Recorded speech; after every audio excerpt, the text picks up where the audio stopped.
What is up, you guys? Teller checking in for Dana White's Contender Series Week 4, the show that just continues to deliver. Dana White's Contender Series. I love this show. It really brightens up the early part of our week. Do you guys agree with that? Kind of reminds me of a show which I would recommend that you guys check out on YouTube. It's with Tony Hinchcliffe, right? He's always raving about his show. He calls it the number one YouTube show, number one live YouTube show out there. Kill Tony. That's on Monday nights. And then you got Dana White's Contender Series on Tuesday nights. I think it really brightens up the early part of our weeks. I don't know if you guys let me know what you think about that, man. I love watching both these shows. I know Dana White's always raving about the show. I mean, he has his name, on the title of the show, so you would think he's a little biased. I disagree. For any of you guys that think Dana White's raving about the show too much, I disagree. I think he struck gold with this show. I absolutely love it. I wish it was just every single week. I understand that that's not reasonable, obviously, with the level of talent that there is out there, and it would be overkill. But I love when these seasons come around. So obviously I've been loving this show. Every week has been exciting so far, and I don't think that this is a week that will let us down, if you will, if that made any sense. I don't know, I'm tripping over my words. You guys know what I'm trying to say. I don't think that this is a card that's going to let us down. You know, as I've been breaking down a lot of tape on these fighters, I think we're going to have some exciting fights. I would say actually this week, I expect to see some of the most exciting matchups that we've seen so far in this season. Let you guys know that right now. All right. So you guys know how we do it here. We'll start at the bottom of the card, the first fight, and we'll work our way up to the top. Just 5 fights to talk about. We got Mitch Ramirez making an appearance here. If you guys remember, Mitch Ramirez was one of the fighters that was kicked off this recent Ultimate Fighter season when Conor McGregor wanted to bring his boys on. So I've had the pleasure to talk with Mitch recently when that whole situation went down. He follows me on IG. We chirped it up a little bit, and I know he is very, very hungry for this opportunity. So let me not go on too much about that here. We'll talk about the fight here in a second. So just please like this video for me. If you guys are a fan of mixed martial arts and specifically betting on mixed martial arts, this is a channel you want to subscribe. Please do. Catch me on all my social media. It's all scrolling below. And with no further ado, let's go talk about that Mitch Ramirez versus Carlos Prates fight. Welcome to the show. This is the MMA fortune teller. Yeah.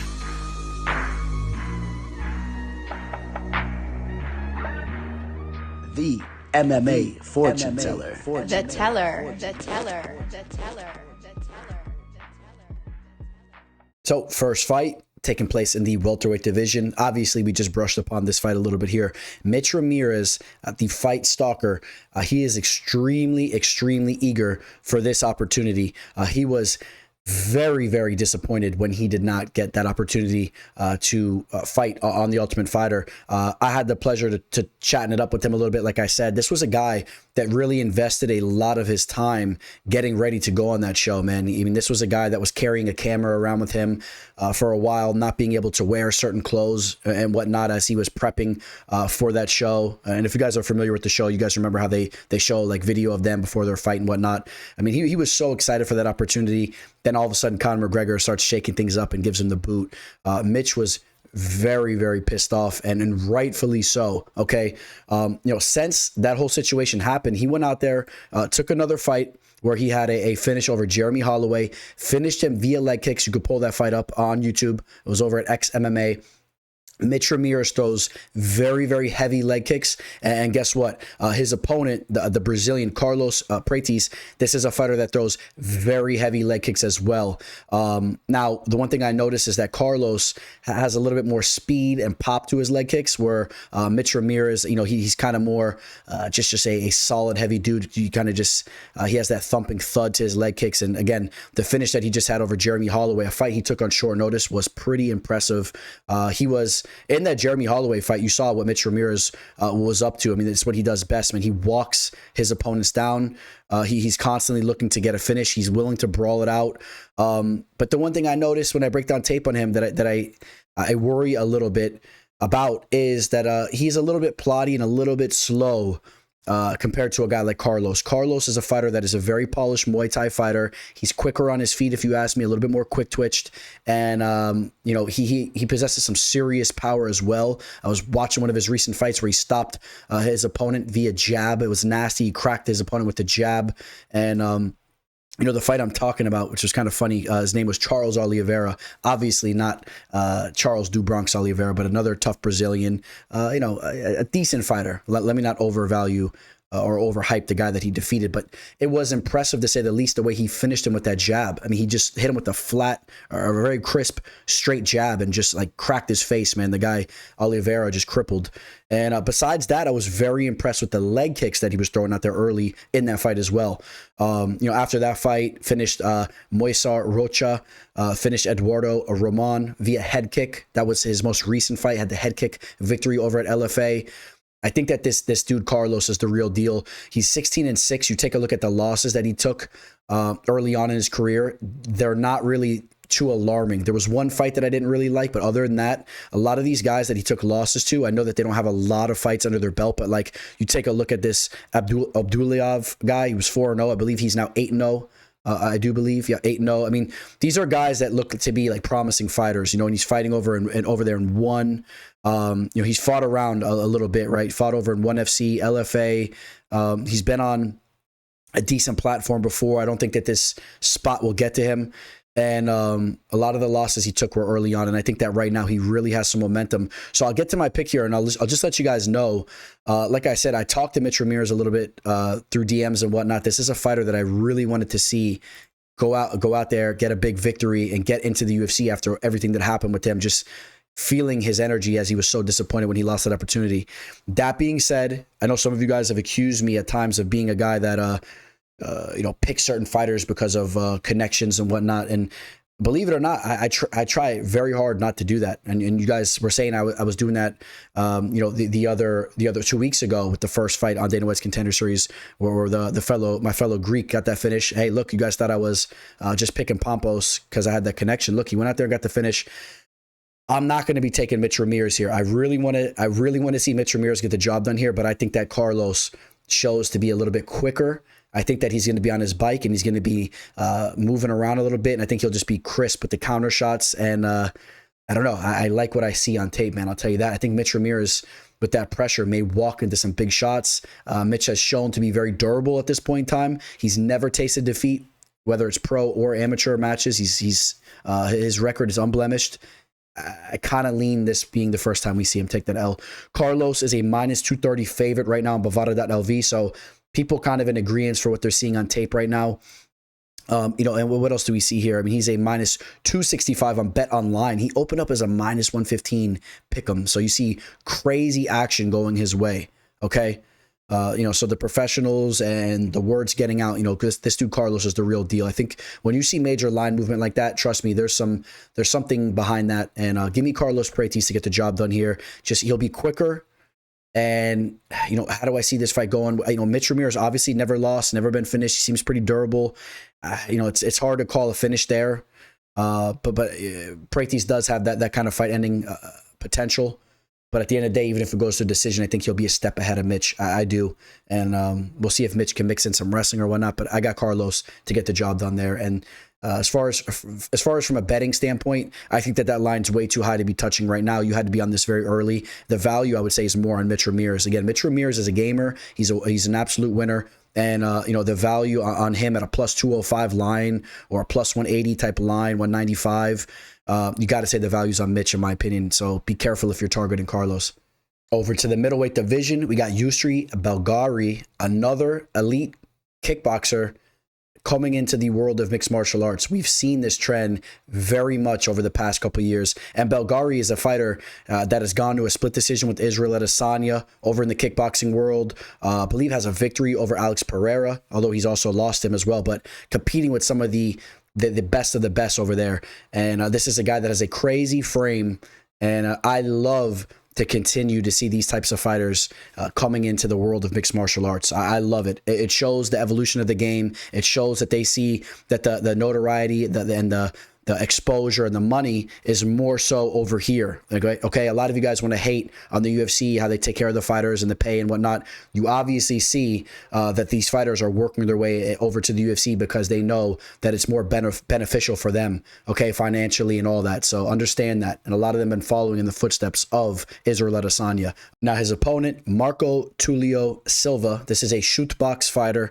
You guys know what's up with these shoot the box fighters. Very aggressive offensively. Now, I do believe specifically he trains with the Lima brothers, Diego and Douglas Lima, over in Georgia. But again, you see him working with Charles Oliveira. These guys are all so similar. They come in with the bleach blonde hair. They're, like I said, they're very aggressive offensively with the Muay Thai. They're competent with the jiu-jitsu as well, for sure. I mean, these aren't guys that are really incompetent anywhere. They're well-rounded fighters. Now, I would say in a matchup like this, even though Tulio has shown some good skills offensively with the striking and whatnot on tape, I think that this is a fight where he's really going to want to use his grappling and jiu-jitsu to try to get the job done. I don't think he's going to want to go out there and go tit for tat in the striking world with a striker like Yousri. Now, it's the fight game. We're talking smaller gloves and all that. Obviously, anything is possible. But when you're looking at these guys and the way that they match up, I think that more of a vulnerability for Yousri would be maybe he gets exposed down on the mat. And I say that especially when you see how he's been looking recently, because some of the fights I was able to pull up on him recently, he's been looking like an absolute stud. He's really starting to gauge his range in the MMA world, and he's getting some nasty finishes. And you could pull up a couple of them on YouTube. I think specifically these last two fights, and some of them were very impressive.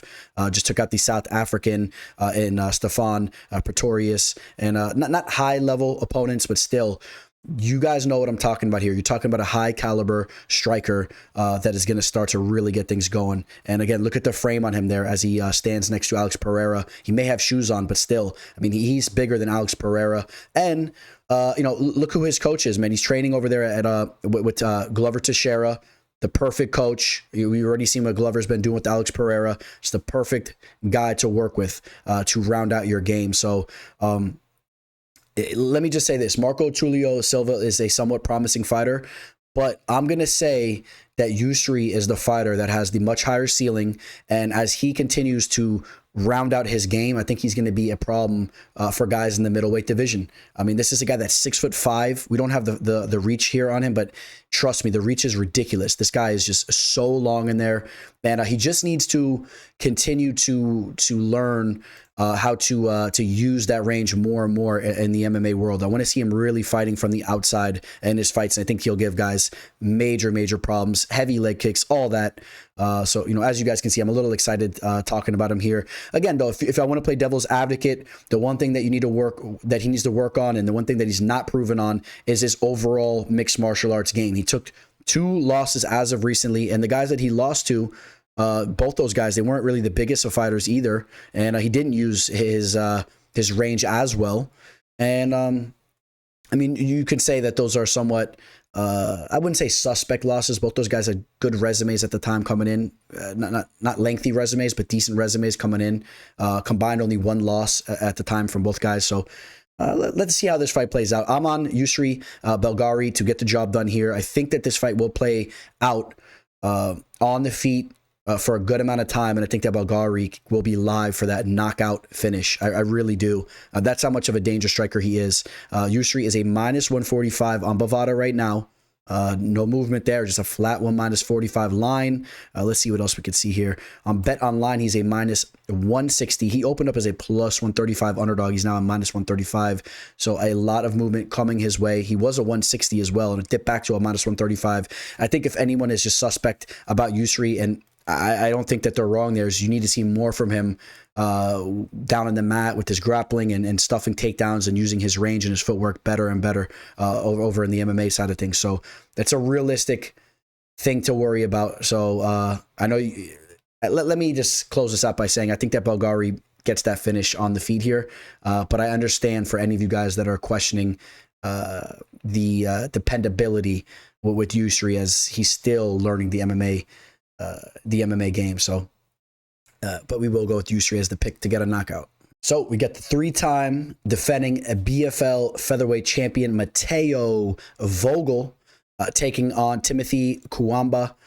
This is another solid fight. Like I said, I really like this card, bottom to top, top to bottom. Mateo Vogel, this is a fighter that really impresses me with his grappling. Let's be clear. He is a Brazilian Jiu-Jitsu black belt. This is a guy that can go out there and backpack you and put you in a rear naked choke with ease.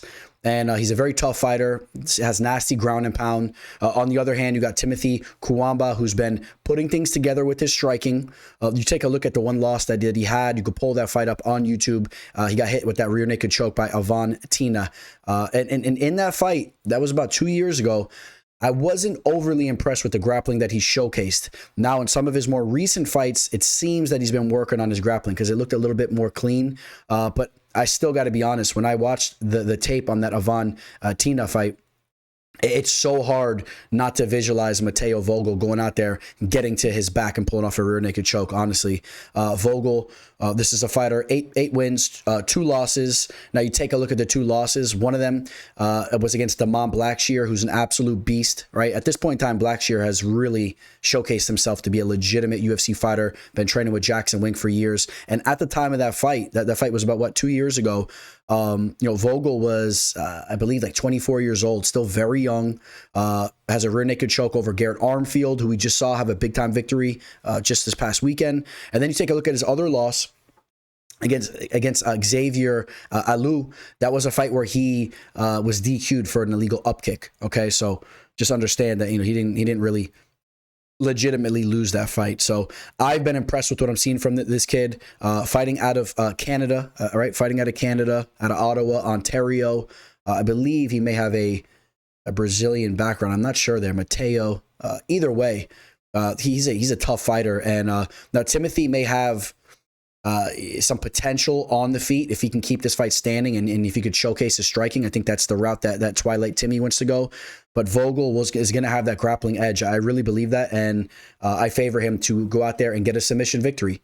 Maybe we see a bunch of finishes throughout this card. That's what I'm hoping. You guys know sometimes the show really delivers. On all five fights, we see finishes all throughout them. We know that these fighters are looking to really make an impact. They can't just go out here and squeak out a decision. I think that Vogel is going to be very hungry for that sub, and I'm going to say he gets it. All right, so I'm saying a rear naked choke for Mateo Vogel. That's the route that I'm going there, and I think that we potentially see him get signed and be a solid addition to the featherweight division, or time will tell there how good he looks down the line, but that's the route I'm going. He's a -155 favorite. That line is flat on Bovada, no movement. A -155 favorite is Vogel on Bovada. Let's take a look at some other books. Bet Online, which we get to see more movement here. He opened as a -300, which is a little ridiculous, right? That's a high line, and it goes up all the way to a -115 pick'em, and now he's back to a -160 favorite. Which that's more what I'm thinking. I'm thinking that he should be right around that -150 to 150 to 170 type of favorite. I like what I see from him more on tape, and I don't know why he crept all the way back to a pick'em line. So I think it does have to do a little bit with the striking. I think that they see a little bit of a vulnerability if Vogel struggles with the takedown. But I will side with Mateo Vogel pulling off a first or second round rear naked choke. All right, we got a heavyweight showdown here this week on Dana White's Contender Series. And you guys know, as of recently, I haven't been too high with some of the heavyweights that the UFC is finding to fight on the show. And it's not really their fault. You guys know the heavyweight division is one of the more shallow divisions in all of mixed martial arts. It's hard to find cleaner prospects, if you will. There's just not as many of them. I would say that we actually have a pretty dope prospect here in Thomas Peterson, Thomas the Train Peterson. This is a fighter that I really have liked what I've seen as I break down tape on him.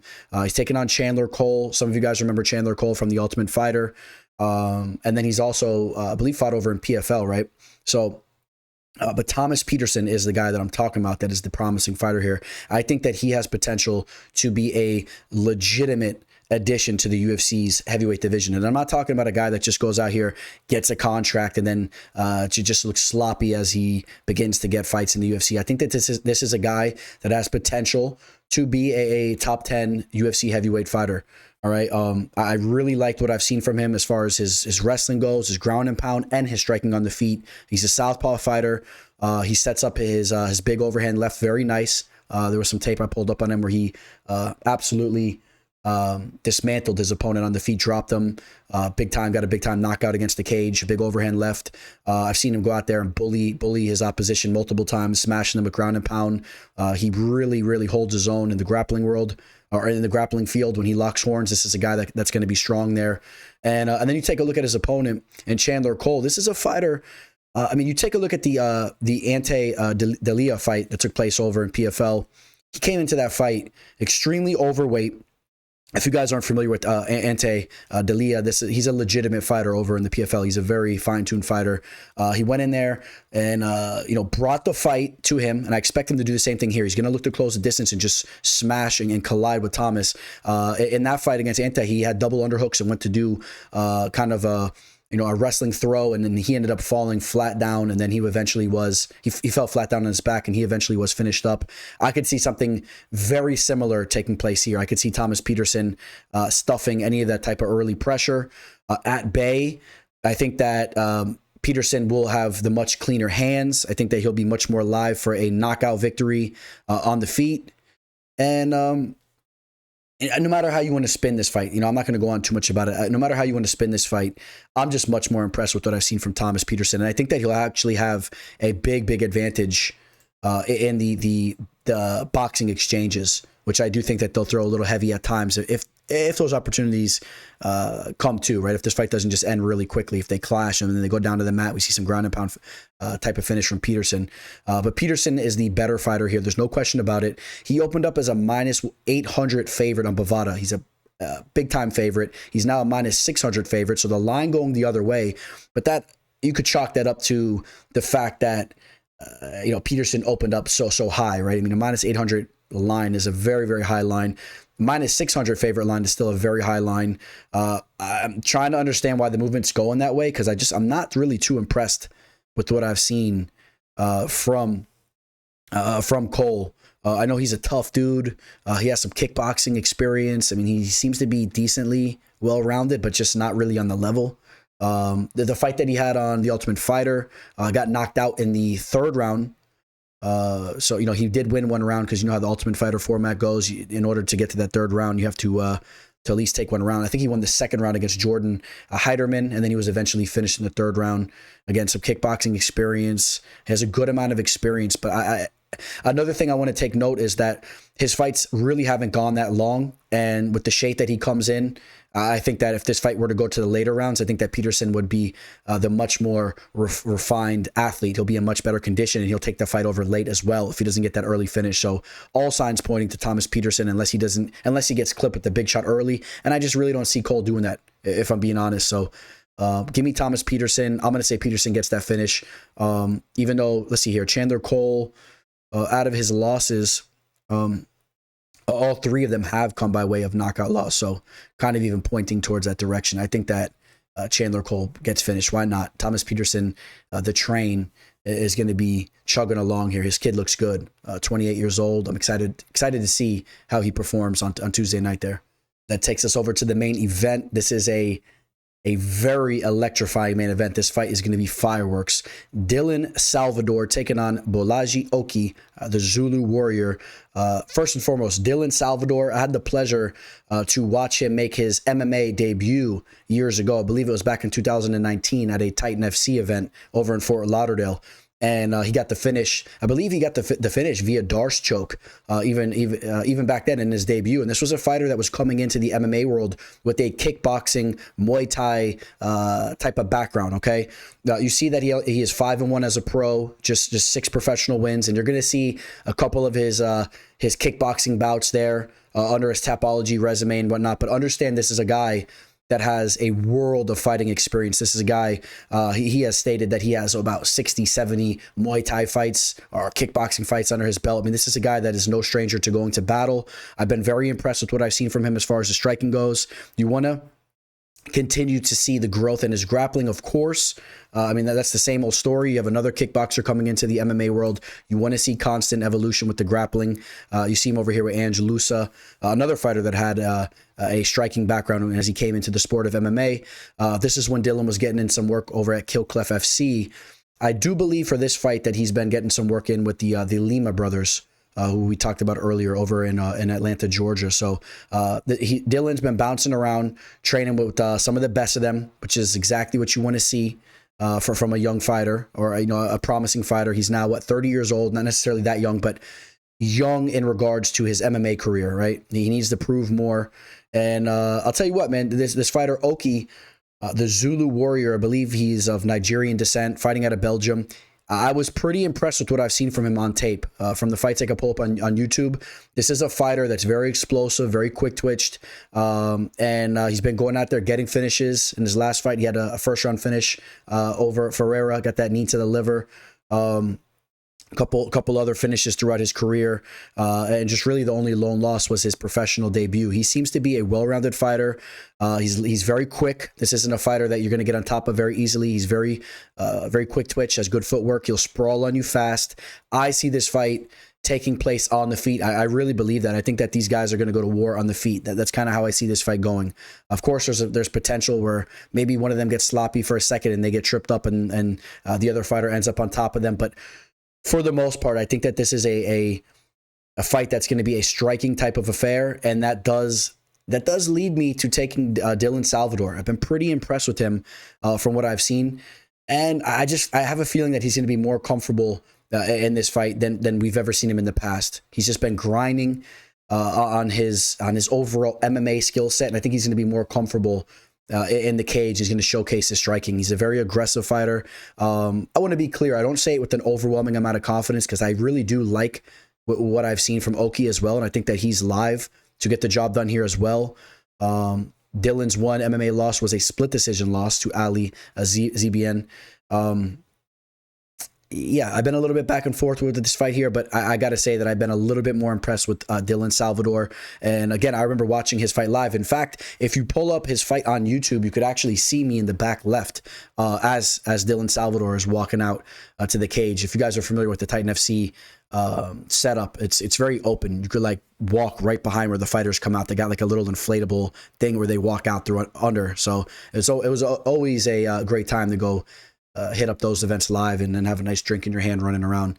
And in fact, that was actually the event I met Dana White. I met Dana White in the back of that event. So the UFC obviously familiar with Dylan Salvador for a while now, and this is a big fight for him. Over on Bovada.lv, Dylan Salvador is a -155 favorite, and that line has not moved at all. Let's go take a look at over at Bet Online, where he opened up as a -205, dipped to a pick'em line right around that -115, -125, and now he's a -165. So you see the movement coming back his way. I would caution you guys to be targeting any of those higher type of lines. I think you want him at least at -150 down if you're targeting him. I just want to be very clear. I think that his opponent, Oki, is a pretty talented fighter, and I would not be surprised if he shows up and this is a fight where you really see them going to war and you see some of the skills that Bolaji Oki possesses. So it's gonna be a fun fight. Should be a great way to cap the card off. I will edge Salvador based on him just being a little bit more of an experienced striker. I think that he gets the edge in that type of fight. Maybe it goes to a decision. We see them going to a war, that type of affair, but I'll edge Salvador, being a little bit of a step ahead. And one other thing, let's just take a look real quick. Oki, out of his 8 professional victories, he's been to the 3rd round. What about, let's see here. He's been to a decision there in his second most recent fight, but a lot of early finishes as well. So let's see how he looks late in this fight, as Dylan Salvador has definitely clocked in some fighting miles, some kickboxing miles and all that. So I will edge him. All right, guys, that wraps it up. Like I said, I really do expect this to be one of the better cards that we've seen, or that we're gonna see on this season. So don't miss this episode. It's gonna be a lot of explosive type finishes, and even the fights that we don't see go to a finish. I think that these guys will go to war. So I'm excited for this card. I definitely will have some official action locked in. 1, possibly 2 plays for this card. So if you're looking to work with me, of course, you can reach out to me. Got all my information scrolling below. Please like this video. It means a lot to me. And please subscribe to the channel, where you guys can always expect a lot of MMA content coming your guys' way. All right, we will have UFC Paris up very shortly. Have a great week. Signing out, Teller. Welcome to the show, this the MMA fortune teller. Yeah.